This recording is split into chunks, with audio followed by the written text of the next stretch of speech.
Dr. Alexis. How are you today? I am really well. Technically, I'm not a doctor. I know, but I'm just calling you Dr. Alexis. I'm making you an honorary doctor. Thank you. I mean, actually, I practice basically as a GP in lots of ways, but not with chemicals. Anyhow, that's a conversation for another time. Another day. Yes. How are Somebody you? suggested I could be Mistress Alexis. Well, you sometimes call yourself master because you do Master? have that master. Yeah, but then it's just a slightly masculine. I do identify as being a woman and quite proud of that. Anyway, again, conversations to be had over Christmas Well, I'm going to period. keep calling you Dr. Alexis, whether you like it or not. I think it could grow on me. I'm just not sure about the legal ramifications. It's verbal and not official, affectionate and completely informal. Oh, thanks. Got it. So what's our topic for today, Alexis? Topic today is dissociation. At Christmas. A good topic. Yes, specific. Yes, to the impending event. Specific to Christmas, hey? Yeah. Our last Facebook Live before Christmas, before the end of the year. Correct. And would you like to introduce why dissociation is relevant around Christmas? Yeah, sure. Yeah. So in psychology, dissociation, which is sort of the opposite of association, which means to connect or come together. So dissociation is to disconnect or separate ourselves from some reality or another, from a feeling inside of ourselves, or a memory, or maybe from the surroundings. So when we sort of check out mentally, go away, disconnect, go into a bit of a trance, shut ourselves down and suppress feelings, all of these are forms of dissociation. So it's a very broad general term for a bunch of defense mechanisms that are not chosen by you. These are physiological. This is not conscious, it's unconscious and reflexive. And I often say to my clients, there's two types of choices that you make. You make conscious choices and reflexive choices. Reflexive choices are reactive and unconscious, but I still have to call them choices because nobody made them for you, and I still want you to own them. You know, if you drank too much at the Christmas party last year, no one else did that for you. You did that for yourself, but maybe you didn't mean to. So maybe it was a reflexive or unconscious choice. So we're going to talk a bit about what sorts of things we might experience as stressful at Christmas, and the ways in which we accidentally make our stress at Christmas even worse through unconscious behaviors, reactions, and just being on autopilot at Christmas. And I know a lot of people find Christmas stressful for one reason or another, and we had a few answers on our earlier posts asking for comments. And the sort of themes that come up is, you know, telling children lies about Santa Claus, having to buy lots of presents, and the panic around presents and what people will think. Family conflict is a huge one. I mean, we could talk for hours, really, couldn't we? And fights and arguments and social behaviors at Christmas time is a huge one. And then our relationships with people, but also with food and alcohol is another one that comes up at Christmas. Okay. I'm loving your summary there. And I hear that you have a practice for us at the end, which I'm really looking forward to doing. At some point, I will share a little practical exercise. Yeah, and all I need is pen and paper, correct? Yeah, so if you've got a pen and paper handy, grab that and I'll share that soon. So what I'm hearing is that autopilot may be a form of mild dissociation. Would that be fair to say? Yeah, I mean, mild dissociation happens to us every day. We walk to the cupboard and we can't remember why. We drove somewhere and we can't remember how we drove there. We react to our mother or our mother-in-law in a fairly kind of reflexive, automatic way, and we don't even know why sometimes. So this is normal. There's no shame in dissociation. And yet we do want to look into what we can do about this autopilot thing that happens to all of us. Very much so. I'm hearing it a lot in this space, that there's a kind of an angst, almost like a fuzzy anxiety in the background that I would, well, resonates with the term dissociation. It's almost like just an absence, a mild kind of absence from really being engaged with where I am, who I'm with, the totality of my experience. Yes. And the definition I came across, which is very much in line with what you've described, was a tendency to unlink from the present. Yes. Kind of an absence. Yeah, an absent-mindedness and an unlinking from the present moment, either inside of me or around me. Yes. Yeah. So that certainly from a yogic perspective is something that I can speak to. Yoga is completely built around presence, how we use breath, sensory engagement to connect ourselves with where we are and who we're with, what's happening. To help us to stay present, even when there are old stories, old family stories, even when there's a multitude of pressures, as it feels like there is around Christmas. Often people are balancing family, kids on holidays, extended family pressures, even work. This transition from work to family is a particularly challenging time. So, that will be my focus, to keep us steady and grounded in the body. And if we have even time at the very end after our written practice, maybe we could even finish with a few breaths as we did in our earlier videos. That would be wonderful. I would love you to hold that in your awareness so we could do that. That would be terrific. Stunning.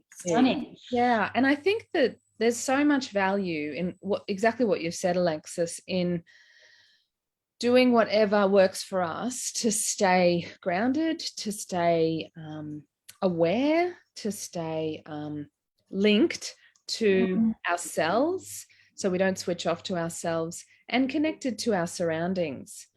And I think that is step one. That is the essential first step, is to come back to right here, right now. Breathing in, breathing out, feeling yourself where you are in your physical body in space, and noticing, right here, right now.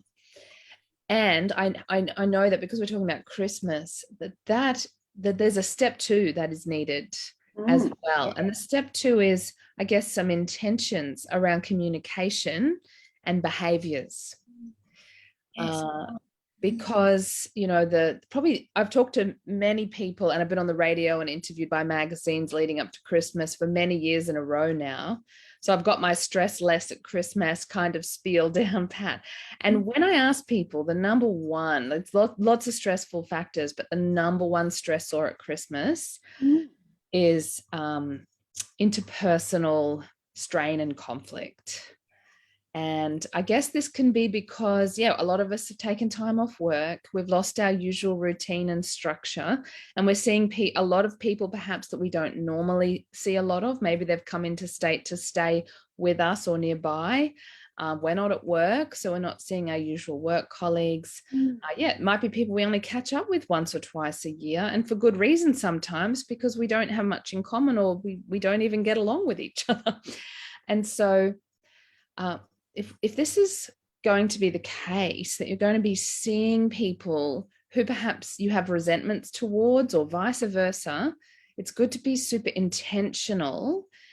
And you and I were talking with a friend yesterday, I'm sure you'll remember this, who was talking about asking a very kind of pointed question on Christmas Day. And I said to him, I'm thinking maybe Christmas Day it's not a great day to be talking about really vexed issues.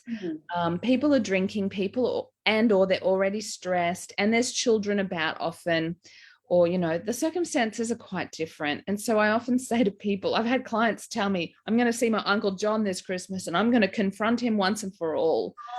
And I suggest don't do that. Yeah. Okay. So you're talking about if someone and there's obviously a reason, there's obviously a need. Yes. Absolutely. Yeah, that needs to be honoured. Absolutely. How would you encourage people to honour, acknowledge, and take an action on that need in a more constructive, deliberate, intentional way. Yeah.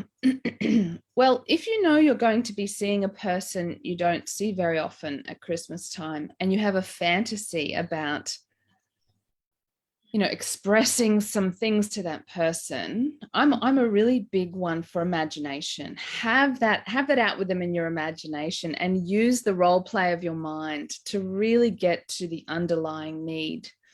Something you and I talk about a lot. What is it that you're seeking? What are you longing for? Is it acknowledgement? Is it mutuality? Is it some support, some recognition, or something else? And once you're clear on what it is you didn't get with this person in the past, you could consider whether you could have a nice, sober, private conversation with them at Christmas time or another time. And if possible, I think another time that's not Christmas Day would be better, because then it conflates two things that are perhaps distinct and worthy of being made distinct and kept distinct. That's just my overall sort of sense of this. But it's certainly, I'm not talking about dissociating from your feelings, and I'm not talking about repressing or suppressing feelings. I think get them out on paper in your imagination, and then be discerning. Is Christmas Day really the day for this?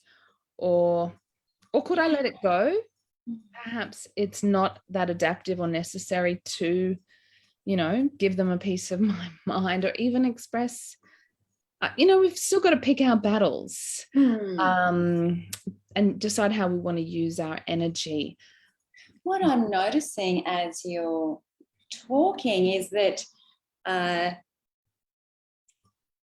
Christmas Day gives us material, and specifically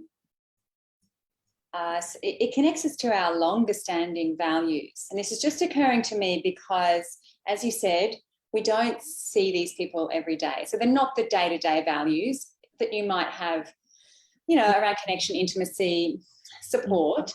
Yeah. They're the longer standing ones around dignity and around fairness, family equality. And they only come up, in these once a year situations.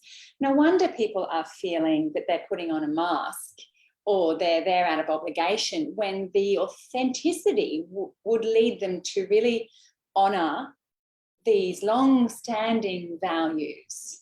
And that, as you say, because Christmas is not the time, even though they may be bubbling up inside the experience, the inner experience, we can't, it's not appropriate, it's not socially appropriate to air those needs. And yet there's something really valuable about that. Yeah.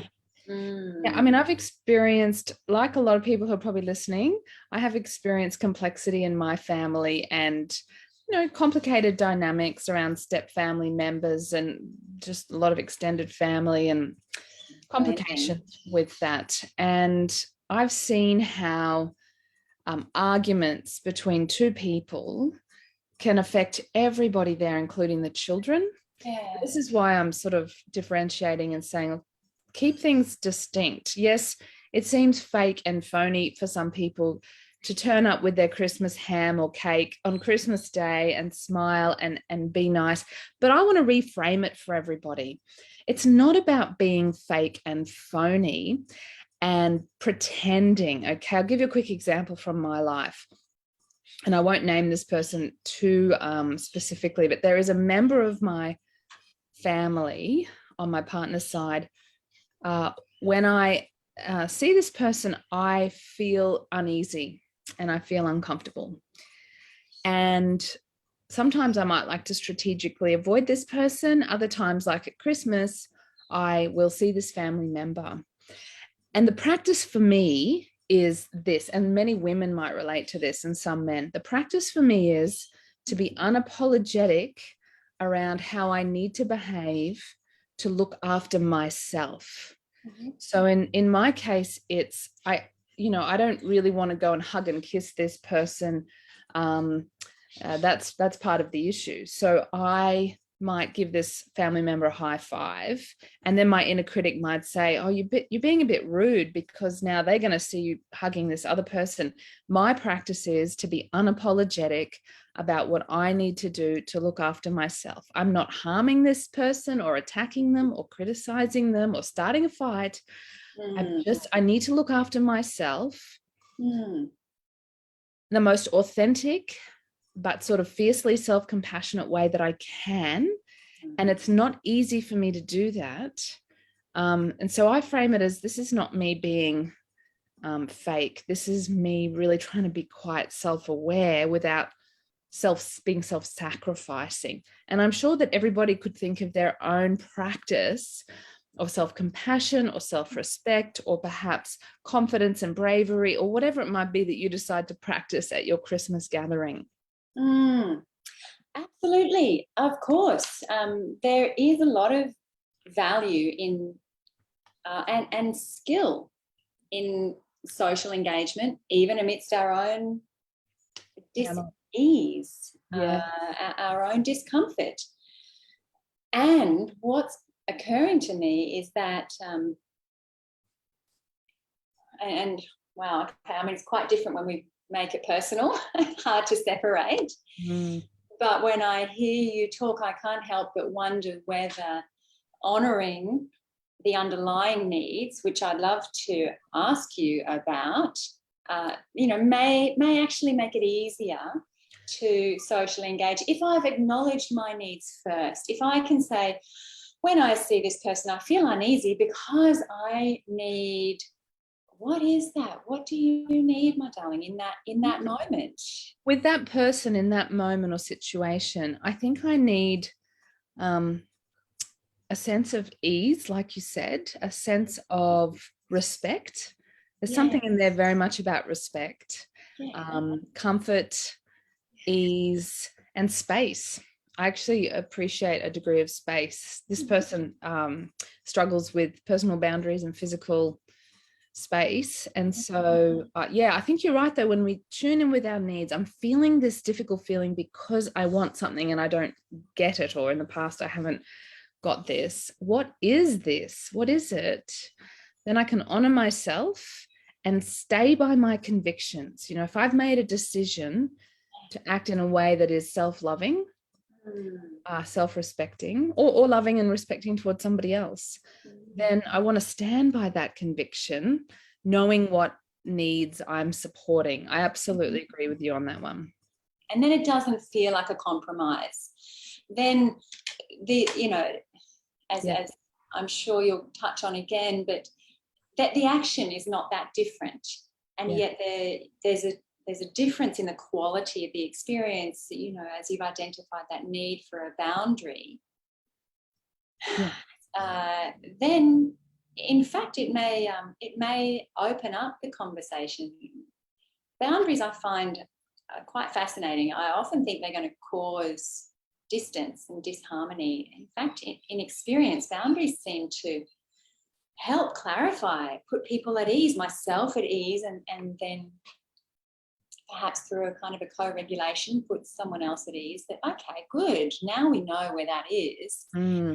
Now we can operate, we can relate, we can relax into this. Yeah. And it's such a big topic that you raise. It's probably a whole Facebook live stream for early next year on boundaries, maybe even in 2 parts, because it's such a, boundaries are really a kind of a yes and a no. What's okay with me and what's not okay, or, my level. Okay. It's a yes or a no, or a degree of involvement, like how involved or how not involved do I allow myself to be in this. That's another kind of a boundary. Or there might be boundaries around confidentiality, keeping things private for people when we've agreed to keep them private. And there's a few other boundaries I'd love to speak about at another time in another conversation. But since we've got 20 people listening right now, I'd love to take this chance to talk about, actually to show you my stress checklist and to talk people through it. There's a couple of comments I'm seeing here. Mia says that she's about to spend some days on a houseboat with people she hasn't seen since she was quite young, and she's quite nervous. So this exercise, I think, is going to help you, Mia. And Lisa Renee says, what are some thoughts on what to say on uncomfortable topics brought up by others? Topics I wouldn't bring up myself. And is absence or silence acceptable as a boundary, or is that a bit too harsh? So I want to reiterate, and that was Teresa.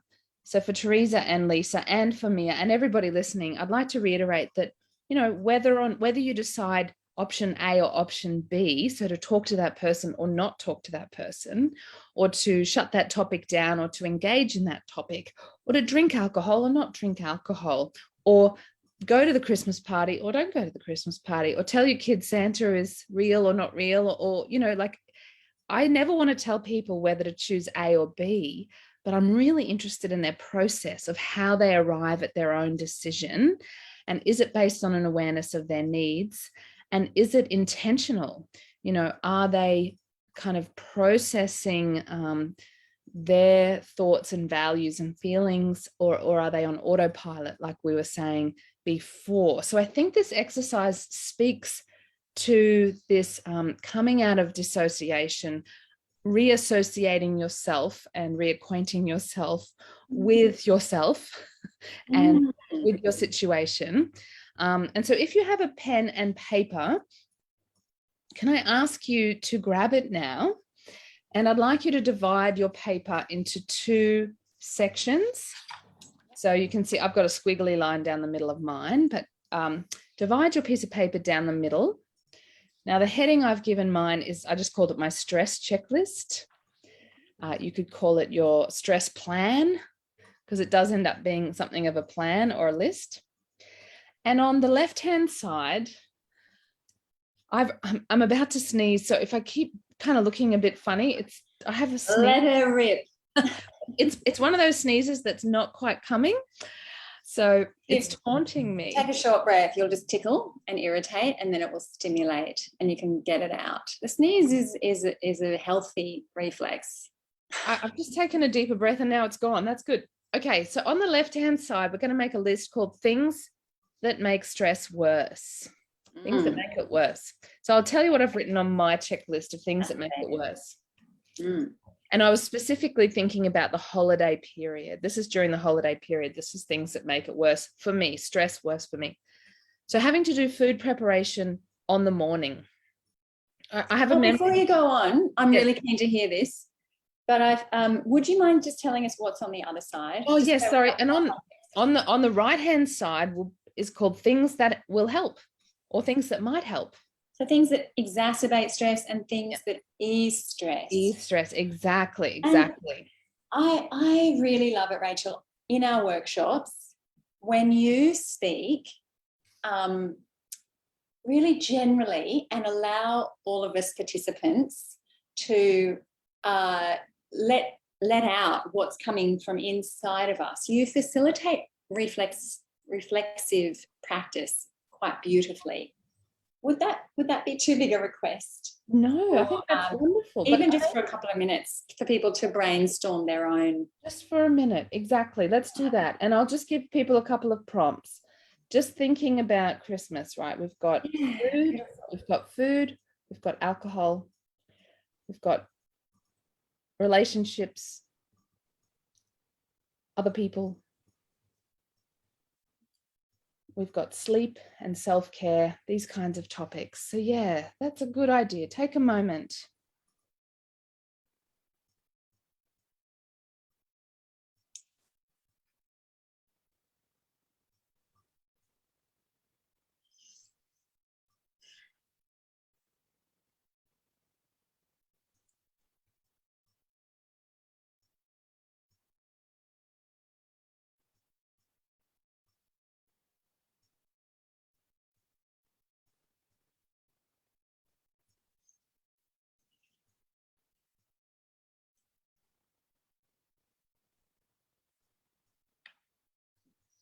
And if you've just joined us, we're making, everybody's is listening in, is making a list of things that exacerbate stress during the holiday period. So please feel free to write down a couple of things.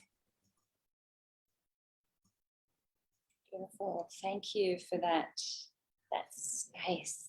Now, yeah, no worries at all. And people can continue to add to their list as we go along. And what I like to do is, as I wrote down each item on my... Yeah, I'd love to hear yours. I'm sure it will trigger some that I haven't considered. I'm happy to read them out. And then on the right-hand side, I thought, well, what can I do about that? What's my agency? So on my list was food preparation in the morning, drinking alcohol, worrying. Exacerbators. These are my left-hand side list. Yes. Thank you. Things that make it worse. Drinking alcohol, worrying about what others will think of my house and my presence and my hair and whatever else my mind can find to worry about. Shallow breathing is what I wrote as well. Eating more than I need. Not sleeping well, and dehydration. Now, if you've lived enough years as a human, you'll probably have memories of holiday periods where you did some things that may have not helped you out. So that's my list. And then let's give everyone just 1 minute to write the list on the other side of the paper of the things that might help. It doesn't have to be one-to-one correlated. It could be quite, just off the top of your head, or you might actually think of a helpful remedy for each of your items. People may even have some unique contributions in the comments. Yeah, I'd love to hear what people have written on their list. Comment to us all, but yes, if you followed a line of thought a bit deeper, then that would be helpful to share in the comments. Likewise, not only those things that exacerbate our experience of stress at Christmas, but if you have any unique or deeper ways to ease stress. And I think we've even touched on a few of those in this conversation, Rachel. Boundaries has been coming up as a theme, as a self-care theme. Yeah, and that starts with your own self-talk. And one of my antidotes on my second list is to be unapologetic. Yeah, I love that. Unapologetic. It's such a good phrase. So helpful. As a female, I've been socialized, like a lot of females, to be very, very concerned about how what I do might impact others, sometimes to the point where it's maladaptive. Really, if my floors are a bit dirty, does that really affect other people? Really? If my presents are a bit ordinary, is that really that impactful? I want to just be unapologetic about who I am, where I am in my life. I can't be all things to all people all the time. I think it's crucial, actually, for a functional existence that we don't engage in an outside-in perspective. I think it's essential to just put that time to something more constructive. In brief, it's not to say that we do, again, socially inappropriate things. Obviously, we are all receiving feedback from those around us, but to know ourselves, and this is where a practice like what we use in our practice groups facilitates my knowing of myself and my knowing of my values, so that I can be unapologetic. If I know myself well enough, then I can trust myself, and I can let that be more solid, more concrete, more comfortable. And unapologetic. I like that. My old business partner who started North Brisbane Psychologists with me, who's now in her 60s. Hi, Karen, if you're watching. She still watches these sometimes. Gorgeous. She taught me about this just through role modeling. She's quite unapologetic about who she is. And you can really sense when somebody feels comfortable in their own skin. And it's very inspiring. It's not always easy to do. One of my other antidotes, my things that help list, is to belly breathe. So in a few minutes, I would like you to show us how, again, remind us about belly breathing. I'm just going to check the comments, Alexis. Thank you, Rachel. And yes, my apologies that I disconnected from our conversation. I need to check also. So yes, let's take a look. So anyone who'd like to leave comments about things that maybe make stress worse at Christmas that you do, it could be something you do in your own head or your behavior, and then something you could do about that. This is coming back to your circle of control. You know, you can't control the way Uncle John behaves on Christmas Day, but you can control or influence the way you think and the way you respond. And that's what this exercise is getting at. Now, while we're waiting for people's comments, because I know there's a delay, Alexis, I would like to tell a really quick story, particularly for Jaron, who made a funny comment earlier. Hi, Jaron. He said, things that make stress worse, almost sneezing on a live stream. Thanks, Jaron. I want to tell a quick story to come back to the spirit of Christmas. I think it's easily lost. You know, we've been so hijacked by commercial capitalism and by retailers, and this adds to the pressure of having to be perfect at Christmas and have perfect, buffet and the perfect present and all of that. Now, Santa Claus to me is an archetype. This is what I wanted to say, and we'll come back. I just wanted to share this though, to respond to a couple of comments from earlier today. The archetype of Santa Claus is Saint Nicholas, who was an actual saint in the 4th or 5th century, who was a rich bishop. He'd inherited lots of money when his parents died young, and he was aware in his town, in what is now Turkey, so the original Santa Claus was from Turkey, that there were poor single parents in his village, and he didn't want them to know that he was going to help them out financially, because he didn't want them to be beholden to him. So he would drop bags of gold at nighttime down their chimney, so they'd wake up and find gold in their fireplace.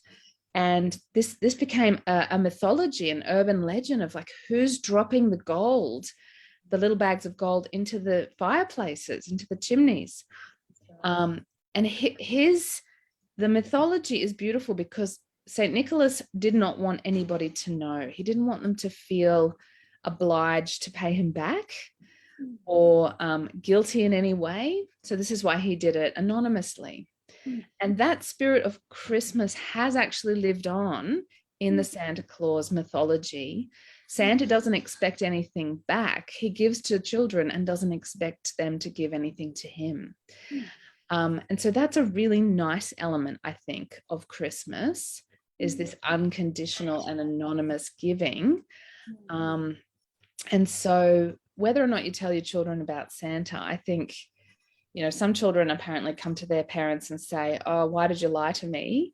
Well, we could tell them the mythology of unconditional giving and of anonymous helping, and that is the spirit of it, and that this is inside all of us, this desire to be generous and supportive and helpful. And so if we come back to that intention inside all of us, that's not self-sacrifice, that's not masochism, that's just, I like to see other people happy. And I think that that's still there somewhere in all of this.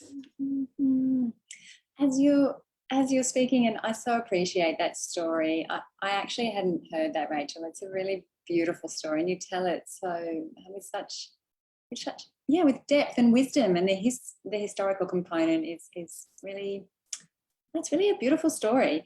And it's occurring to me that it's almost a rite of passage for a child, and I would say that it happens at other times where a child has a delusion and that delusion is shattered. And it must happen for children without parental knowledge even.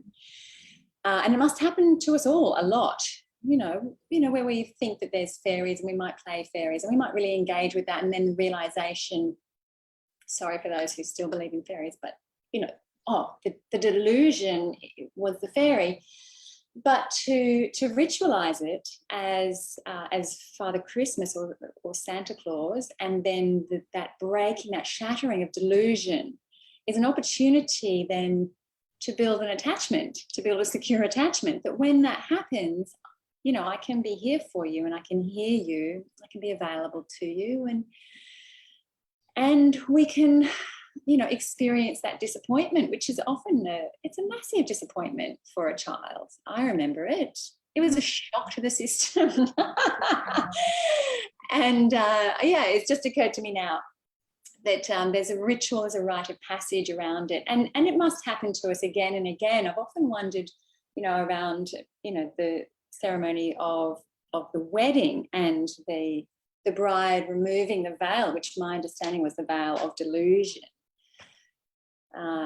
It's an interesting one. Delusion is a theme that fascinates me. And it's not just with Santa, with kids. I've had clients who, you know, young people who they thought Star Wars was real until they realized it wasn't. You know what I mean? So, ouch. Yeah, I mean, there's lots of there's so much to let go of in that one realization. You mean Jabba the Hutt? You mean Darth Vader?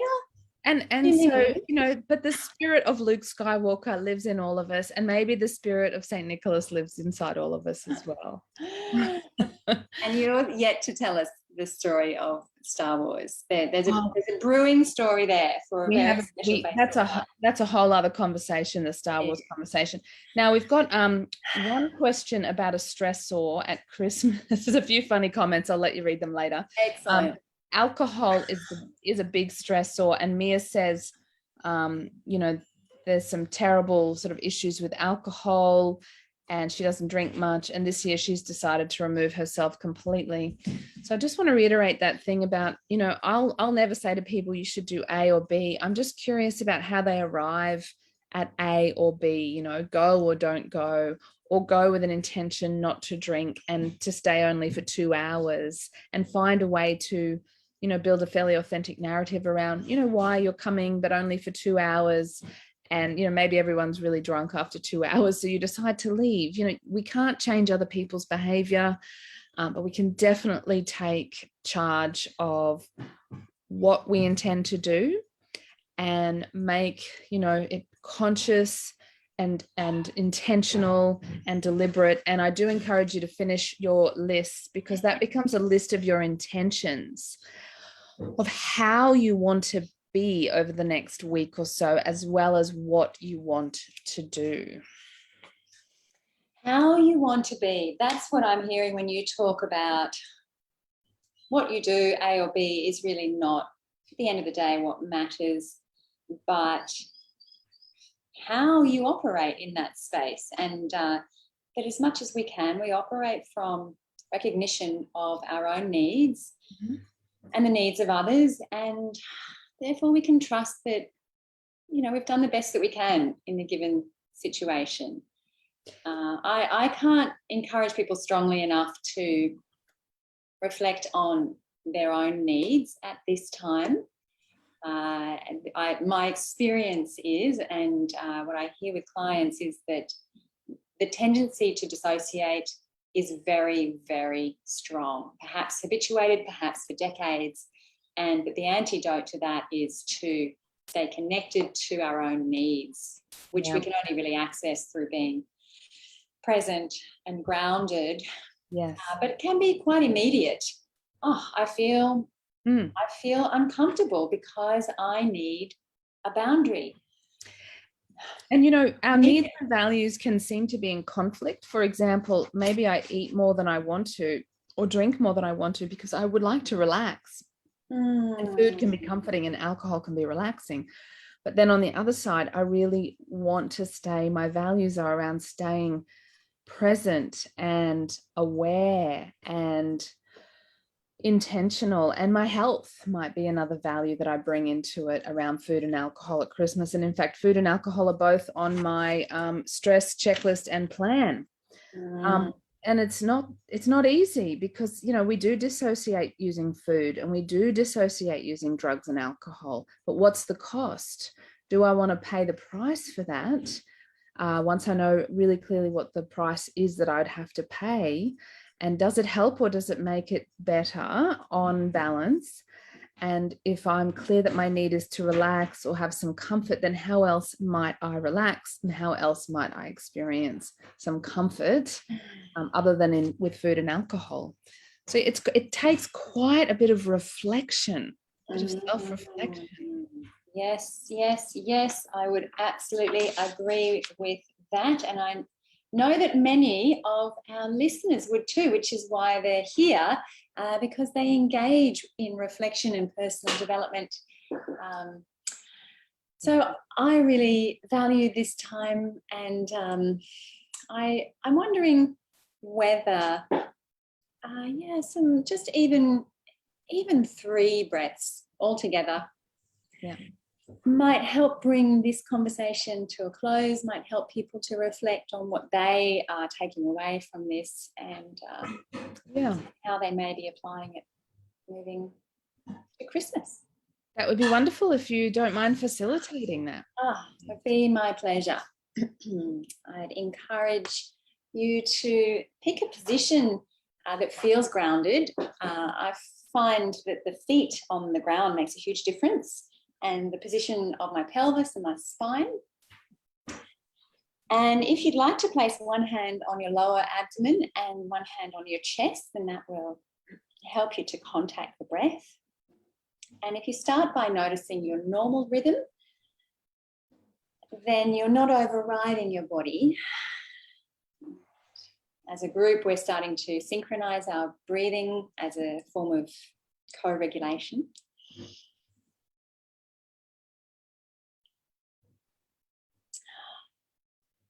So that at the end of your next exhale, you can allow a little pause.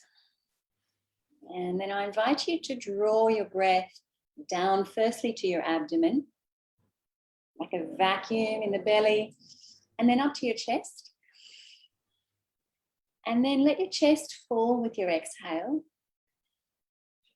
And then draw the navel back toward the spine to empty from the belly. You can even lift your pelvic floor to fully empty out. And then again, we breathe low to the belly. That vacuum, even down to your pelvic floor and up to your chest.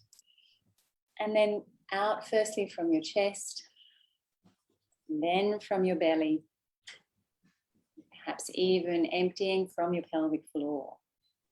Our last one, low to the pit of the belly. And up to the chest.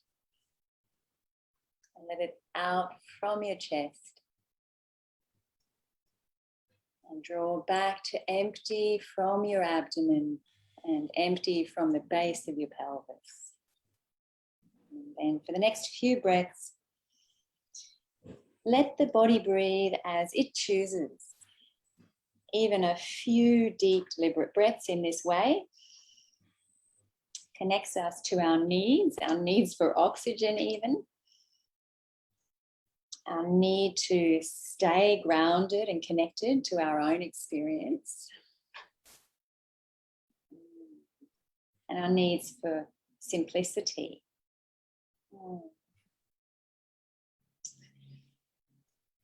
So I hope that was refreshing, and thank you. My pleasure. Now, when will we be back, Dr. Rachel? That's a really great question. Next Sunday is Boxing Day. And if you are around, Alexis, then I am also around. Yes. Well, I quite enjoy the challenge of joining these conversations from wherever I am. I will be heading down to the Pittwater. Okay. And we fly down that morning, but I should have settled in by then. So I'd say there's a very high chance that we'll have a beautiful water backdrop. Lovely, lovely. Well, I'm happy to facilitate further on dissociation as a topic, or perhaps who knows, but I'm happy to lead that one. And if you are just able to grace us with your presence, that is more than enough. I would love to. That sounds great. All it's right. a date. We'll let you know, listeners, if something comes up. Otherwise, we will look forward to seeing you then. Yes. Stay safe, everybody. And yes. And have a Merry Christmas. Yes. Yes. You too, Alexis.